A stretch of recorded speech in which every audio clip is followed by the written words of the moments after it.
Hey, what's going on, gang? Nate on the Stone here. Welcome back to my channel and to the 100th edition of the Rolling Stone. That is a huge marker. Never thought that we were going to get here. And in all honesty, we should be celebrating with bells, whistles, dancing girls, and the whole 9 yards. But the budget still isn't quite there. So we're basically just doing what we always do in these Rolling Stone videos. But before we move on, I have to address the elephant in the room, which is, of course, the abhorrent length of time between our regular On the Stone videos. Now, in my defense, last Monday, I recorded a video, and I actually had a really good feeling about this one. If you make videos too, or if you do any sort of creative, if you do any sort of project that is creative in any way, shape, or form, then you'll know what I mean when I say that everything just kind of clicked. You know, there are some projects that you start and you look back on it when it's done and you're like, wow, everything just perfectly aligned. This is going to be good. That's the feeling I had when I finished this video, not trying to toot my own horn or anything, just an honest appraisal. That's how I felt. Okay, it might have been garbage, but I felt like everything had aligned.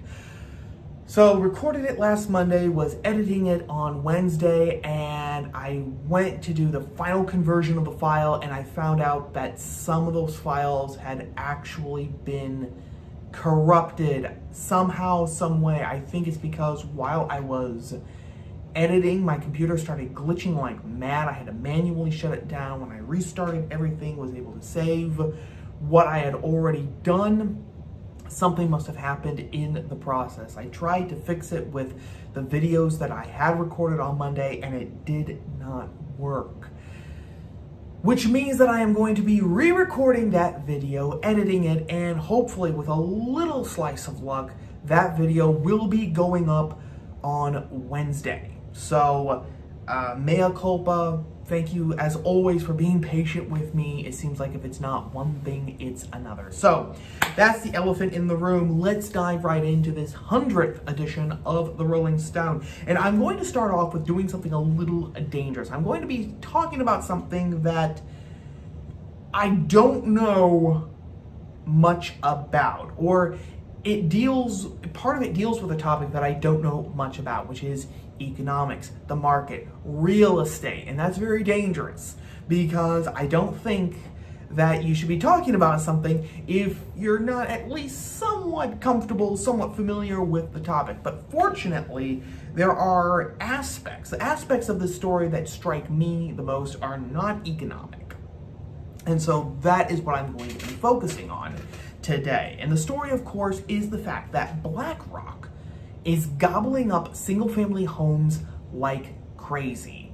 Blackrock, which is a multinational investment fund, and which also happens to be the world's largest investor in real estate. So it's a multinational octopus of investments, and when it comes to real estate, it is the biggest investor in the world. So this company, Blackrock, this cyclopean monolith, is gobbling up single-family homes that are made specifically for mom, dad, and the kids like crazy. And in some cases, I mean, this isn't just, okay, buying a home here, buying a home there. No, gang.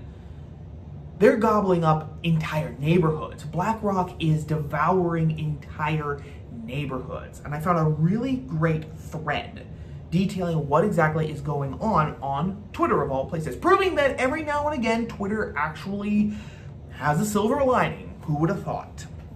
And this Twitter thread comes from Twitter user Cultural Husbandry, and it was tweeted out on June 8th.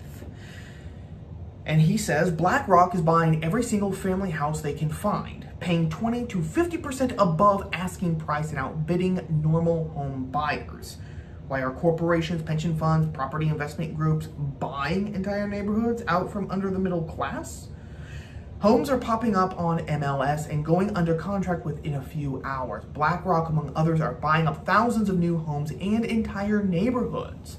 So who is Blackrock? Only the world's largest asset manager and the leading proponent of the Great Reset. The Great Reset being, of course, the hope of the global elitists, whether they were heads of state, heads of corporations, etc., that the pandemic was going to be a gateway to actually recreating basically how society was structured, how economics were performed, how we lived, how we interacted with each other, how we traveled. For example, just one thing that sticks out in my head, stays in my head, is that you have these elitists pointing out that, hey, you know what, during this past year, during this pandemic, carbon emissions drastically reduced. Well, no wonder, everyone was locked down. But then they say, well, because of man-made climate change, okay, and again, man-made climate change, that's the key point here. It's not that, well,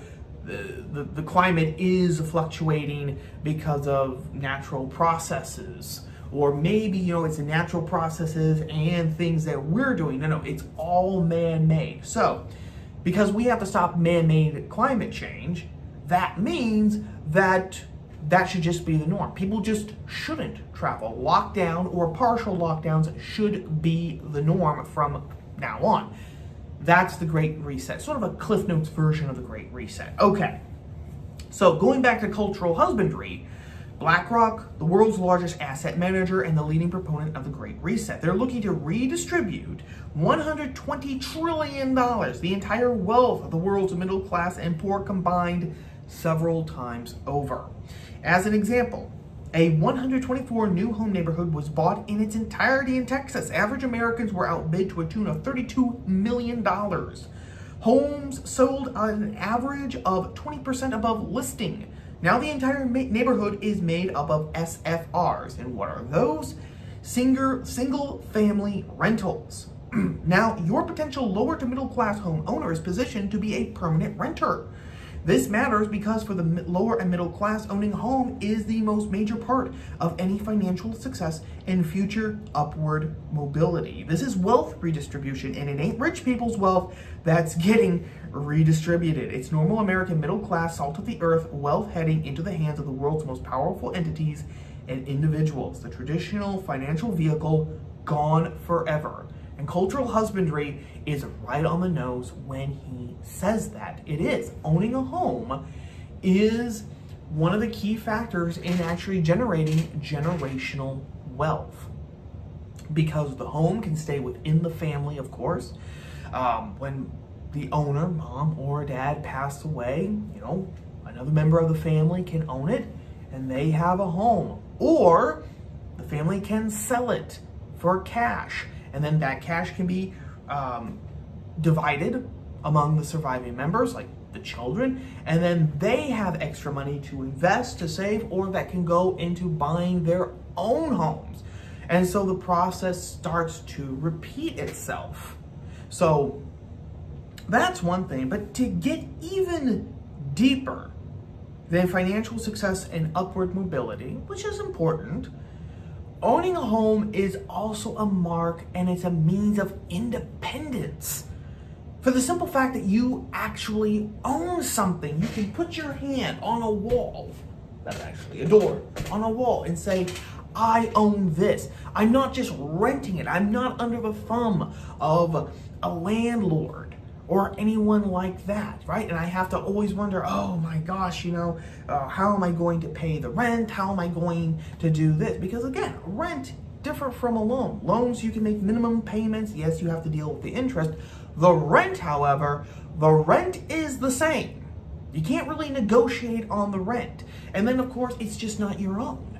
It's not your own. You can't improve it. You can't make it worth more because it doesn't belong to you. It's a mark of independence, just like being able to change the oil on your car, change a tire on your car, being able to, I don't know, being able to code, or knowing how to make a rock wall, knowing how to grow your own food, knowing animal husbandry. All of these things makes you independent because you can rely on the knowledge you have gained to take care of yourself and your family. You don't have to rely, not so much on other people, because we all have to rely on other people, but you don't have to rely on some a faceless corporation. You don't have to rely on a company. You don't have to rely on the system, the mechanized system so much to help you, to help your family. And it also gives you skin in the game. Because think about this, if you're just renting, then you're not nearly as invested in what happens to your neighborhood, what happens to the neighbors, etc., etc. Okay, that's just human nature, because in the back of your mind, you know that if things really start going south, then you can break your lease. Yes, you'll have to pay a fine, but you can take that on the chin. You can break the lease and you can move to a better neighborhood. If you actually own a home, then you realize, hey, I can't just up and leave.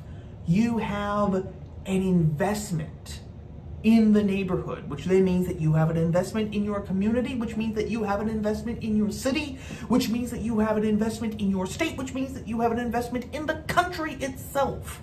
You have skin in the game. This is actually why, FYI, the framers of the Constitution limited suffrage to, yes, male landowners. It wasn't so that the poor people couldn't vote, it was so that the vote couldn't be corrupted by people who owned land and who rented out that land to other people who basically had tenant farmers. That's what home ownership is doing. That's what Blackrock is taking away from people. Because, of course, Blackrock is doing this to line its own pockets, right? Because when you buy up all of these homes and you turn them simply into rental properties, then every single month you are going to be seeing a return on that investment. So within a couple of years, of course, if all of those 124 homes, okay, in Texas, the average Americans were outbid to a tune of $32 million. Okay, $32 million. Well, let's just say, for example, that every one of those homes are rented out. And let's just say that the rent is $1,000 a month. It's probably going to be more than that, but let's just, to keep it simple, $1,000 a month. That means every single month, Blackrock, excuse me, not Blackstone the magician, Blackrock is going to be making $124,000 simply in that neighborhood, okay? Which means that, within 32 years, they will have made up the 32 million that they poured into it. And like I said, since the rent is going to be more than $1,000, it's going to be less time than that. But you see what that means. It's continual revenue for Blackrock at the expense of people who now cannot own those homes. Because you can bet your last set of boots that Blackrock isn't going to sell those homes. Why would it? They're making money. It's passive income for them.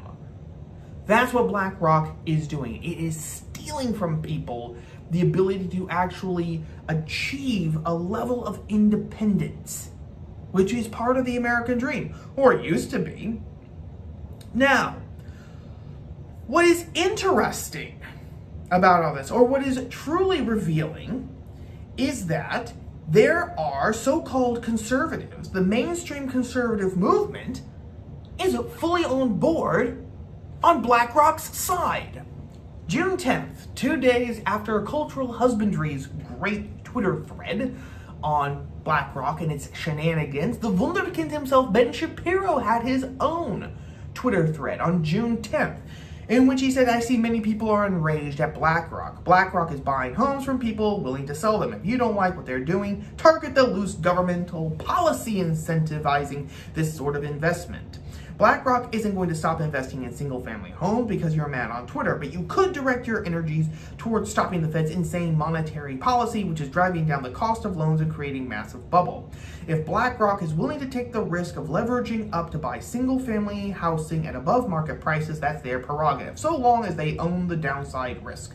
No bailouts, ever. And if you're mad at Blackrock and want to artificially prevent them from buying single-family homes, I'd like for you to explain to those who currently own the homes why you're taking money out of their pocket." Okay, so many things that Shapiro, for being the smartest guy in the room, got wrong there.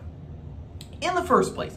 The idea that when this bubble collapses, not if, but when this bubble collapses, BlackRock is just going to take it on the chin like a good sport and not whine and beg the government for a bailout is asinine, to coin a word that Shapiro is fond of. Current experience should have taught us that the symbiotic relationship between government and big business always means that the business will be bailed out because they're too big to fail. That's issue number one. Issue number two, this idea that if the government was just doing what it's supposed to be doing, BlackRock will be walking on the straight and narrow. That doesn't actually answer the question, well, why isn't BlackRock doing it now? If BlackRock really had the interests of average Americans at its heart, why would it still be gobbling up property and turning them into just rental units? BlackRock has it's run by people with free will. It's a corporate person. It could completely say, you know what the government is doing would allow us to do this, but we're not going to do this because we actually care about our fellow Americans. They could have done that, but they're not. And simply because, so saying that, well, the government is basically forcing BlackRock to do this lets them off the hook, and that's a lie. And then, if you're the worst one in my mind, if you're mad at BlackRock, explain to families why you want to take money away from them, right? BlackRock wants to give people money, and people want to take the money. You evil socialist, you want to prevent people from getting money, from making money. Well, here's the thing. Yes, BlackRock has been buying homes at 20 to 50% over the market price, but that's still not enough for these people to buy a new home. I came across a story, I believe it was in the New York Post, where a family from, I believe it was New York, they were in a situation like this. Don't know if their home was bought by BlackRock, but it was BlackRock or the equivalent, another company doing the same thing. And yeah, they were paid, I think it was 20-25% more for their home than the market price demanded. And everyone thought it was great. And then the other shoe dropped, gang. It was time to pay the piper. Because when they moved and when they tried to find a new home, they found out that even with that extra dough, they couldn't buy a new home because the prices had gone so high. And this, again, is another problem. If BlackRock is willing to pay 50% more for homes, people aren't going to sell to their neighbors. They're not going to sell to a new family or anything. They're going to hold out for BlackRock to come in because they think that they're going to make a killing on their home. So they're not going to close with another family. They're going to close with a faceless corporation. And this is the main point, I think. This is the main point of the story, and especially with Shapiro's so-called defense of BlackRock. The mainstream American conservatism doesn't care about what we would call the common man anymore. It doesn't care about you. It doesn't care about me. Oh, it will pretend to care about you and me. Every time it's time for us to renew our subscription to the Daily Wire or to the Blaze TV, they'll say that our subscription is the only thing that allows them to keep going so they can keep fighting the left. We'll be told that we have to buy this new book from Shapiro or Walsh or Knowles. We'll be told that we have to subscribe to this new podcast. We'll be told that oh my gosh, we have to go to this event. We have to do this. We have to do that. Because it's only by participating in this and only by giving our hard-earned money and dollars to these people who are becoming more and more societal ticks can the left be defeated. But when push comes to shove, and actual average normal nuclear families are now suffering because of the greed of these faceless corporations, mainstream conservatism will drop you like a hot potato and they will fully back the corporations. Because they will say, oh, well, it's free market principles. Well, I really can't say it better than Pedro Gonzalez, who is assistant editor of Chronicle magazine. I believe that that's his correct title. He was on Tucker Carlson, and he said, The free market is a tool for human flourishing. When it's actually turned against us, us people, then it becomes greed and it becomes a problem. And not just a problem, but it becomes an injustice. And he is absolutely squarely on the mark with that. Shapiro and others of his ilk, they're defending greed. I believe because it helps ensconce them in their own mythology. They pull yourself up by the bootstraps mythology, as I like to call it. Not saying anything against having initiative and working hard or anything like that. I'm not gay. But it is true that a great part of success comes through luck. The old saying, right? It's not what you know, it's who you know. Well, I think Shapiro and people like that, they idolize Blackrock and other things because that's the power of the individual, the power to be able to create something and just to continually to expand, and never mind the costs. Because of course, if private enterprise does it, then it has to be good. Which actually gets into another problem, a major problem with mainstream conservatism. This idea that if it's in the private sector, it's automatically good because it must automatically be against the government. No, that hasn't been true for a long time. That was true before, in the 19th century, maybe, in the 40s and the 50s, even though you were beginning to see government and business symbiosis already after World War II and the Great Depression, but it was still more true then than it is now. Now, no. Government, big business, one side of the same coin. But Shapiro and these others mainstreamers, they can't see that. I don't think. They don't want to see that. Again, because it